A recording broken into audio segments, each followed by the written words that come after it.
Pentagon একটা জিনিস গোপন রেখেছিল প্রায় গত ৪-৫ মাস ধরে। আমেরিকার কতজন সৈন্য আহত হয়েছে ইরানের আক্রমণে বলে নাই।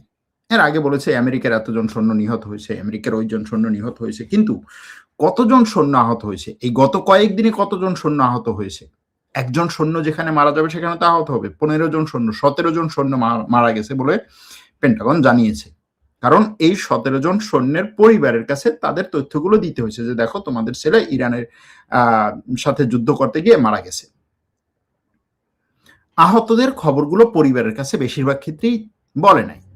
বলে নাই, এর কারণ হচ্ছে আস্তে, আস্তে তারা সুস্থ হবে, পরিবারের কাছে ফিরে যাবে, পরবর্তীতে জানাবে। এটা হচ্ছে পেন্টাগনের কথা। মানে পেন্টাগন শেষ পর্যন্ত এটা বলতে বাধ্য হয়েছে যে, হ্যাঁ, ১০০ মানুষ, ১০০ সৈন্য আহত হয়েছিল।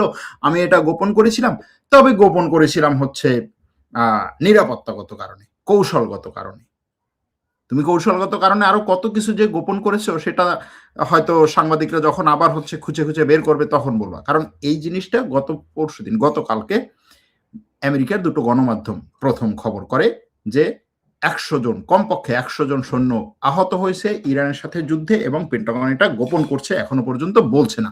পেন্টাগনের মধ্য থেকে হয়তোবা সরকার বিরোধী ২-১ জন সৈন্যরা বা ২-১ জন হচ্ছে ওখানকার কর্মকর্তা তথ্যটা দিয়েছে।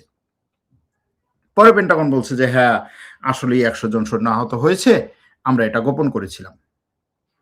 তার মানে ইরান যে এই অঞ্চলে আমেরিকাকে খুব সিরিয়াস ধরনের একটা, মানে শব্দটা ইউজ করার জন্য আমি সরি, সিরিয়াস ধরনের একটা যে মাইর দিয়েছে তাদেরকে, চমৎকার টাইপের পিটুনি দিয়েছে, এটা মোটামুটি বর্তমানে বলা যায় যে পেন্টাগন স্বীকার করেছে। এখন এই পিটুনি খাওয়া কি শুধু ১০০ জন নাকি আরো বেশি? এটা হলো এখন বড় প্রশ্ন, যে তুমি ১০০ জনের কথা যখন গোপন করতে পারো এবং মিডিয়ায় বেরোইছে যে ১০০ জন, এজন্য ১০০ জনের কথা স্বীকার করলা, কিন্তু আসলে ১০০ জন নাকি আরো বেশি?